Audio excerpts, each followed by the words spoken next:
ننتقل بكم الآن إلى مباني الإدارة العامة للصحة العمومية لننقل لكم وقائع المؤتمر الصحفي اليومي حول تطورات الإصابة بفيروس كورونا كوفيد 19 في بلادنا خلال 24 ساعة الماضية. نتابع.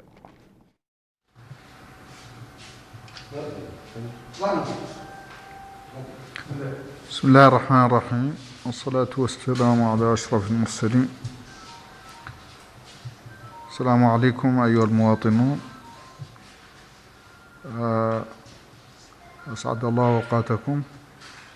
وهذه هي نقطتنا الصحفية اليوم.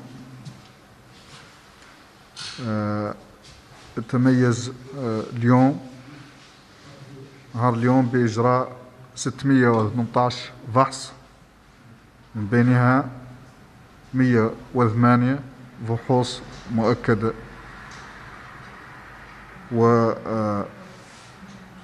وهذا ما يجعل عدد الفحوص التي تم إجراؤها حتى الآن هو 5504 فحص يعني تم إجراؤه. إذن هذه 618 فحص التي أجريت اليوم أدت إلى تشخيص 25 حالة إيجابية، من بينها حالتين مخالطات و23 حالة مجتمعية، وصفر طبعا حالة واردة. أما بالنسبة للشفاء وحالات الوفيات فإنه قد سجلت 3 حالات وفيات في هذه 24 ساعة الأخيرة مرتبطة بمرض كوفيد، وصفر حالة شفاء.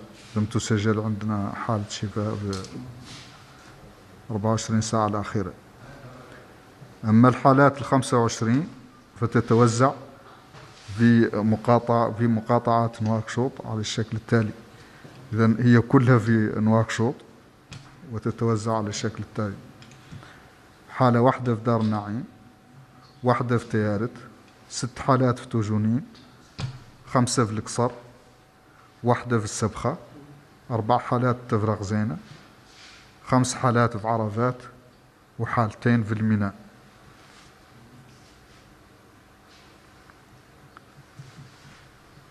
أما العدد الإجمالي للمصابين في البلد منذ بداية الجائحة فهو 262، من بينها 15 حالة شفاء و9 حالات وفيات، و238 حالة ما زالت تحت العناية.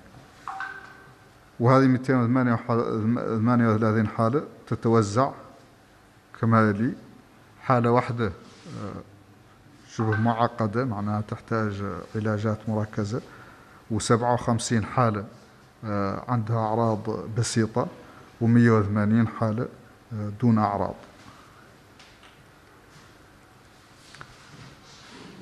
Chers concitoyens, bonjour. Voici notre point de presse pour la journée d'aujourd'hui, 25 mai, qui se caractérise par la réalisation de 618 tests, dont 108 tests de confirmation, ce qui porte le nombre de tests réalisés jusqu'ici à 5504. Le nouveau cas enregistré ce jour, suite à ces tests réalisés, est de 25 cas, dont 2 cas contacts et 23 cas que nous considérons pour le moment comme étant communautaires.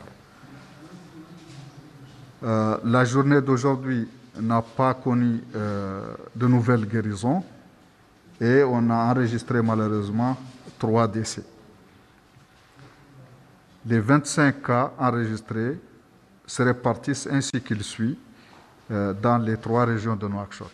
Donc ça veut dire que tous les cas sont à Nouakchott, on n'a pas de cas en dehors de Nouakchott, et donc les 25 cas se répartissent ainsi qu'il suit: 1 cas à Dar Naïm, 1 à Teret, 6 à Toujouni, 5 à Oksar, 1 cas à Sebkha, 4 cas à Tevrakzene, 5 à Arafat et 2 cas à El Mina. Maintenant, le nombre de cas cumulés, c'est-à-dire le nombre de cas enregistrés dans le pays depuis le début de l'épidémie, est actuellement de 262 cas, dont 15 guéris, 9 décès et 238 sont encore suivis. Parmi ces 238, il y a un cas grave, 57 cas simples et 180 cas sans symptômes. وهذه فرصة سنستغلها من جديد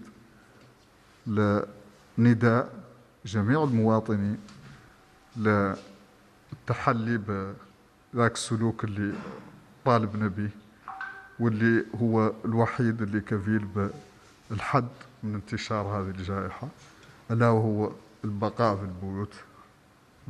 البيوت والتباعد الاجتماعي وغسل الأيدي المتكرر واستخدام الكمامات، الإجراءات التي بعون الله تعالى ستسمح لنا بتقويض انتشار هذه الجائحة. Ceci étant dit, j'appelle de nouveau tous les citoyens à respecter toutes les mesures qu'on a diffusées, à savoir de rester à la maison, de ne pas sortir qu'en cas de nécessité, de respecter les distances entre les individus, de se laver les mains régulièrement et d'utiliser les masques ou tout autre moyen, un moyen physique pour éviter la contamination ou la transmission de ce virus. Sur ce, je vous remercie et bonne soirée.